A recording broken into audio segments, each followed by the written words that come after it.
سر یہاں سے میرا ایک دوسرا کویشچن بھی اوریجنیٹ کرے گا. یہ ویسے آپ نے بہت اچھا نقشہ کھینچا ہے, میرے خیال سے ایگزیکٹلی یہ ایشوز ہیں واقعی میں. سر یہاں سے دوسری چیز آتی ہے, یہ گھر کا ماحول دیکھ کے, اپنے پیرنٹس کو دیکھ کے, یا ویسے بھی آج کل جس طرح ہر چیز ایک فاسٹ ہو رہی ہے, ہم بیٹرمنٹ کی طرف جا رہے ہیں, کوالٹی دیکھتے ہیں. میرے خیال سے آج کل کے یوتھ کے مائنڈ میں یہ چیز بہت زیادہ ہوگی, ایون پیرنٹس کے مائنڈ میں بھی, کہ انہوں نے ایک کوالٹی سیٹ کر لی ہے, اور وہ کوالٹی کا شاید حقیقت سے کوئی لینا دینا ہے نہیں, کیونکہ کوئی انسان پرفیکٹ نہیں ہو سکتا. تو آپ فائنینشلی بھی پرفیکٹ ہوں, آپ مینٹلی بھی پرفیکٹ ہوں, آپ کا دماغ ملتا بھی ہو, یہ ساری چیزیں چیک کرنا اور ان ساری چیزوں کی امیدیں لگانا کہ یہ چیز مجھے اگلے بندے سے چاہیے, جبکہ آپ خود بھی اس طرح کے نہیں ہیں, اس پہ آپ کیا کہنا چاہیں گے؟ بہت میری ہنسی تھوڑی سی فریاد اس لیے آ گئی کہ جدا ہو دین سیاست سے تو رہ جاتی ہے چنگیزی. اور تو صرف سیاست نہیں ہے, دین جب بھی ہم دین سے جدا ہوئے ہیں ہم انہی طرح کے خرافات میں پڑے ہیں. یہ خرافات ہیں, ٹھیک ہے. آپ صلی اللہ علیہ وسلم نے کچھ چیزیں بیان کی تھیں کہ اپنے اسپاؤز میں دیکھو, خاص کر اس کا پیسہ اس کے پاس ہو, اس کا حسن ہو, یا اس کا دین ہو. اور ان میں سب سے افضل کیا ہے؟ اس کا دین ہونا. دین ہوا تو اخلاق سب کچھ آ جائے گا. ہم دو چیزیں یہاں پر کر رہے ہیں. ایک, ہم دین میں خود انٹرسٹڈ نہیں ہیں. دوسرا, جس نے دین دار کا حلیہ بنا لیا ہے ہم اس کو دین کا کرائٹیریا بنا دیتے ہیں. چونکہ ہم نے خود تو دین پڑھا نہیں, دین سمجھا نہیں, تو اب جو دین دار کا حلیہ بنا کے پھر رہا ہے, جب وہ اس اور اس کو ہم ایک ڈفرینٹ پیڈسٹل پہ بٹھا دیتے ہیں کہ جو قرآن پڑھنے والی بچی ہے نا وہ تو فلم نہیں دیکھ سکتی, کیوں یار وہ انسان نہیں ہے. ٹھیک ہے, اللہ تعالیٰ نے اس کو شعور بالکل دیا ہے تو وہ نہیں کرے گی, لیکن اگر اس نے وہ کر دی ہے غلطی تو وہ انسان ہے, غلطی کر سکتی ہے, رائٹ. تو ہم نے اس کو معاف نہیں کرنا, رائٹ. اب ہو کیا رہا ہے کہ ہم چونکہ دنیا دیکھ رہے ہیں تو دنیا کے تو یہی کرائٹیریاز ہیں, پیسہ. میری بچی چاہے وہ انسان مینٹلی اتنا دور ہو آپ کی بچے سے, یا بچی سے یا بچے سے, ٹھیک ہے, ان دونوں میں بہت بڑا خلا ہو, لیکن مرد کے پاس صرف پیسہ دیکھا جاتا ہے اور عورت کے پاس صرف خوبصورتی دیکھی جاتی ہے, رنگ صاف ہونا چاہیے. ٹھیک ہے نا, میں پوچھتا ہوں اگر رنگ صاف ہو تو افریقہ میں تو کسی لڑکی کی شادی نہیں ہونی چاہیے. آپ کو پتا ہے افریقہ میں شادی کا کرائٹیریا کیا ہے؟ جو جتنی حسن کا کرائٹیریا افریقہ میں یہ ہے, جو جتنا ڈارک کالا ہے اور جس کے جتنے موٹے ہونٹ ہیں وہ لڑکی اتنی زیادہ بیوٹی کوئین کنسیڈر ہوتی ہے. اس کے پیچھے لڑکی, اور وہ موٹی بھی ہونی چاہیے. ہمارے یہاں پتلی ہو, گوری ہو, اندر سے بشک کھوکھلی ہو, باہر میں جائے. سر لیکن اگین بات تو یہی آتی ہے کہ آپ کے میرے خیال سے ڈیموگرافکس چینج ہیں, آپ نے کرائٹیریاز ڈفرینٹ کر دیا, لیکن انہوں نے بھی ایک بیوٹی کا اسٹینڈرڈ رکھ لیا ہے, انہوں نے بھی ایک بیوٹی کا اسٹینڈرڈ رکھا ہے, وہ کالی پسند کرتے ہیں, گوری. تو اس چیز سے کیسے نکلا جائے؟ ایون ہماری پڑھی لکھی یوتھ اس چیز سے نہیں نکل پا رہی کہ وہ فزیکل اپیئرنسز پہ, کیونکہ اسٹینڈرڈس ہم نے غلط سیٹ کر دیے نا. ہم نے دیکھو, آج مجھے اگر اپنی زندگی ری رائٹ کرنے کا موقع ملے تو میں جو چیزیں میں دیکھوں گا, یا میں اپنے بچوں کے لیے جب میں رشتے دیکھ رہا ہوں, اگر دیکھتا ہوں انشاءاللہ, تو میں جو چیزیں دیکھ رہا ہوں, میں یہ دیکھ رہا ہوں سب سے پہلے وہ اسم با مسمہ ہے یا نہیں. مطلب وہ دین اگر نماز پڑھتی ہے تو اس پہ سمجھتی بھی ہے یا نہیں, یا سمجھتا بھی ہے یا نہیں. ٹھیک. دوسرا, کیا اس میں گروتھ کی ارج ہے یا بیٹھنے والا ہے. ٹھیک. اگر اس میں گروتھ کی ارج ہے, میں ایک 25-26 سال کے بچے سے یہ ایکسپیکٹ کروں کہ وہ 15 لاکھ روپیہ کما کے میری بیوی کی بیٹی کے ہاتھ میں لا کے رکھے, یا میرے بیٹے سے میں یہ کہوں کہ اس سے کوئی ایکسپیکٹیشن رکھے, I am sorry, I am at fault. پھر میں نے اپنی بچیوں کو وہ حق دیا ہے جو ان کو دین دیتا ہے.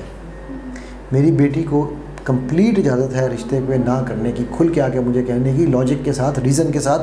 میری بیٹی نے اپنے بال کاٹنے تھے, میرے پاس آئی بھی مجھے بال کاٹنے. میں کہا بیٹا بال میرے نزدیک تو اسلام میں بال کاٹنا حرام ہے. جو میرا جتنا نالج تھا اس وقت, میں پرانی بات کر رہا ہوں, وہ کچھ نہیں کہا اس نے, وہ چلی گئی اور جا کر حضرت عائشہ کی حدیث اٹھا کے لے کہ حضرت عائشہ نے بال کٹوائے تھے. اب میں خاموش, ظاہر ہے بیکاز لاجک تھی. تو اب ہمارے یہاں کیا ہے, میں باپ ہوں, میں نے جو کہہ دیا نا وہ فائنل ہے, صرف مجھے تمہارا اچھا پتہ ہے. اور جب ہم اس لاجک پہ چلتے ہیں تو ہمارا فیملی یونٹ تار تار ہو جاتا ہے. پھر ہماری مائیں, میں اپنی تمام بہنوں سے جو مائیں ہیں گزارش کروں گا, کہ اپنے بچوں کے سامنے اپنے شوہروں کو ذلیل مت کیا کریں. بچوں کے مائنڈ میں وہ چیزیں ڈال دی جاتی ہیں. اب وہ اور پھر تیسری چیز جو ہمارے ڈرامے ہیں، خدا را میں بچوں آپ سے ریکویسٹ کروں گا ان ڈراموں کو اور سوشل میڈیا کو فیسینیٹ کرنا بند کر دیں. یہ سب فیک ہے. وہ جو لپسٹکیں بیچ رہی ہیں آپ کو سوشل میڈیا پہ، جو انفلوئنسرز بنی ہوئی ہیں، وہ پیسے لیتی ہیں، فری میں نہیں بیچتی. وہ اس لیے نہیں لپسٹک لگاتی کہ مجھے یہ لپسٹک پسند ہے، وہ اس لیے لگاتی ہے کہ اس لپسٹک والے نے مجھے لپسٹک بھی دی ہے اور ساتھ 1 لاکھ روپیہ بھی دیا ہے. تو یہ سب ایک فساد ہے. ٹھیک ہے، ایک سب. اب وہ سٹینڈرڈز غلط سیٹ ہو گئے نا. سٹینڈرڈ ہونا چاہیے تھا کہ وہ دیندار کیسی ہے، سٹینڈرڈ ہونا چاہیے تھا کہ اس کا اخلاق کیسا ہے، سٹینڈرڈ ہونا چاہیے تھا کہ کیا وہ علم دوست ہے. میرے لیے علم دوستی ہونا سب سے بڑا سٹینڈرڈ ہے. اور چوتھی چیز یہ بھی میں آپ کو بتا دوں، یہ بڑی کمال ہے جو شاید ہر کوئی نہیں جانتا ہوگا. علم نہ ہونا، بندے کا غسیلہ ہونا is not at all a problem. Problem کہاں ہے؟ چینج کی ارج نہیں ہے.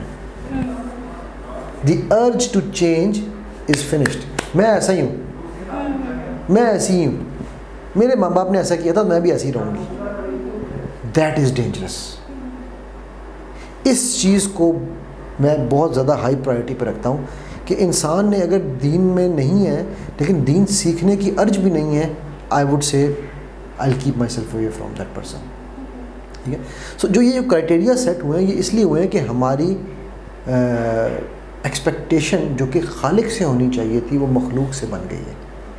یہ بلکہ آپ کی ایک ٹاک بھی تھی پوری کہ ایکسپیکٹیشنز ہم نے اللہ کے علاوہ کسی سے نہیں. ٹھیک ہے. سو یہ کچھ ایسے عناصر ہیں، کچھ ایسے عوامل ہیں جو میں سمجھتا ہوں کہ اگر ہم ان پہ کام کریں تو انشاءاللہ ہمارے تعلقات، ہمارے معاشرتی فیبرک جسے کہتے ہیں، ٹھیک ہے، ہمارا فیملی یونٹ وہ تب بحال ہو سکتا ہے کہ سب سے. اور میری آپ سب یوتھ سے یہ ریکویسٹ ہے کہ اپنے آپ کو جانو. اللہ سبحانہ و تعالیٰ نے آپ لوگوں کو بہت کچھ دے کے پیدا کیا ہے. خدا را اس کے اوپر غور کرو. یہ دیکھو کہ میرے پاس کیا ہے، یہ مت دیکھو کہ میرے پاس کیا نہیں ہے. یہ دیکھو کہ میں تبدیل ہو سکتا ہوں، یہ مت دیکھو کہ میرے ماں باپ نے کیا کیا تھا. یہ دیکھو کہ میرے میں آگے بڑھنے کی ارج ہے یا نہیں. اگر میرا باپ نوکری کرتا رہا ہے ساری زندگی تو کیا میں بزنس نہیں کر سکتا؟ ہم سب کے باپ نبی صلی اللہ علیہ وسلم تجارت نہیں کرتے تھے. ہم سب کی ماں خدیجہ رضی اللہ عنہا تجارت نہیں کرتی تھیں. کون روکتا ہے یہ؟ کیوں؟ کیونکہ پیسہ. ہمارا خدا آج پیسہ ہے. میں یہ لفظ استعمال کرتا ہوں، خدا وہ فارسی کا لفظ ہے، اس کا مطلب ہے وہ جس کی عبادت کی جائے. تو ہمارا خدا پیسہ ہے، پاور ہے، بیوٹی ہے، نشہ ہے، یہ ساری چیزیں ہیں. ہمارا خدا جس دن اللہ ہو گیا یہ سب ختم ہو جائے گا. میں ایک بات کہتا ہوں جس پہ اکثر لوگ مجھ سے حیران ہو جاتے ہیں، ایمان ضروری نہیں ہے. آپ بھی حیران ہوئے نا یہ بات سن کے. یقین ضروری ہے. یقین ہوگا. نبی صلی اللہ علیہ وسلم نے صحابہ کو یہ یقین دلایا تھا کہ میں ہی نبی ہوں. یہ یقین دلایا تھا کہ یہ قرآن ہی صحیح کتاب ہے. یہ یقین دلایا تھا کہ ایک اللہ ہے. وہ یقین تھا تو ایمان آ گیا. آج ہمارے پاس ایمان تو ہے کہ اللہ ہے، کیا یہ یقین ہے کہ اللہ ہے؟ ہم مکے سے تو ڈرتے ہیں، اللہ سے نہیں ڈرتے. تو ایمان از اے بائی پروڈکٹ آف یقین. جس دن آپ کو اپنے اوپر یقین ہو گیا نا کہ آئی ایم دا چینج، آپ کا یہ ایمان بن جائے گا. سو اگر آپ یوتھ سب کے لیے میرا یہ میسیج ہے جس پہ ہم میں خیال ہے اس کو وائنڈ اپ بھی کرتے ہیں کہ اپنے یقین پر قائم کام کریں، ایمان آ جائے گا. میں عالم نہیں ہوں، اللہ سبحانہ تعالیٰ مجھے معاف کریں اگر میری بات میں کوئی غلطی ہو، لیکن یہ بہت امپورٹنٹ ہے. میں یہ سمجھا ہوں اپنی اس چھوٹی سی عقل کے مطابق کہ یقین از دا پاتھ ٹو ایمان. کیونکہ جب وہ ایمان آئے گا نا وہ اصل ایمان. I hope that answers your question. جی سر. پھر ہم اس کو وائنڈ اپ کرتے ہیں اور ویورز سے اجازت لیتے ہیں. بہت شکریہ فریال آپ کا، بہت اچھا لگا، آپ کے سوالات بہت اچھے تھے. اور انشاءاللہ پھر کسی اور دن ویورز آپ کے ساتھ ملاقات ہوگی. دعاؤں کو یاد رکھیے گا. السلام علیکم ورحمۃ اللہ وبرکاتہ.